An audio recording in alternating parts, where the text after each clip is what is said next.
منګ وګرځېدو مارکیټ ته 10 نفران ټول که 150 کې 15 نفره موږ نایې ته پاس ورختو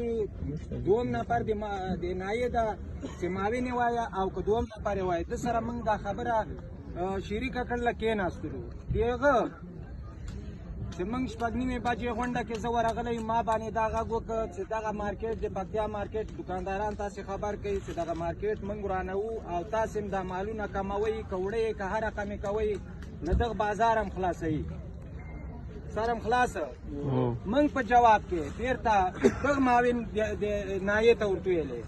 اول شخصا ما دا سوال کې وکړ چې معاون صاحب موږ د دې ملک یو موږ دا پاچا ته رایه ورکړې موږ دغه معاون منلی دا د ده خبر موږ منو کم از کم موږ ته باید یو ټیم راولېږي له هر دوکاندار نه پوښتنه وشي چې تا دا غرفه له چا نه اخیستې ته دا کرایه چا ته ورکوې د ما غږ باید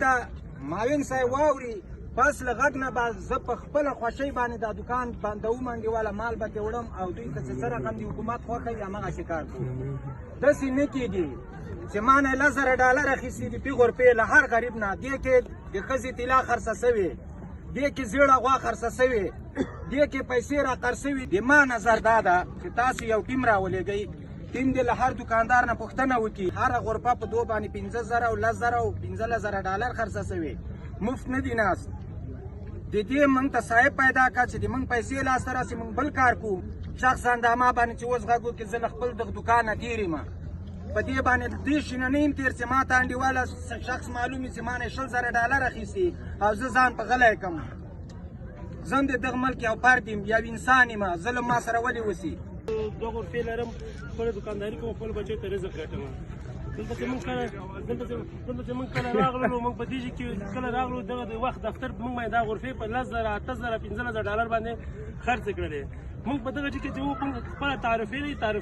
تعرفې موږ نه دا خلک اخلي او دلته ناحیه کې تاویلوي موږ ته د یو لار د حل پیدا کړي د ظالمانو زورواکو سره د وغږېږي زورواک سره د هغوی موافقې ته ورسېږي بیا دې موږ ته وخت راکړي موږ صرف او صرف دغه شی غواړو که حکومت موږ د دې ځای نه لرې کړي موږ نه چې کوم دی $10,000 او ډالر د دغه ځای او هغه اخیستل شوي پیسې او موږ ته دا ځای په د وخت دفتر راکړی دی اوس موږ نه چې کوم د وخت دفتر کریا اخلي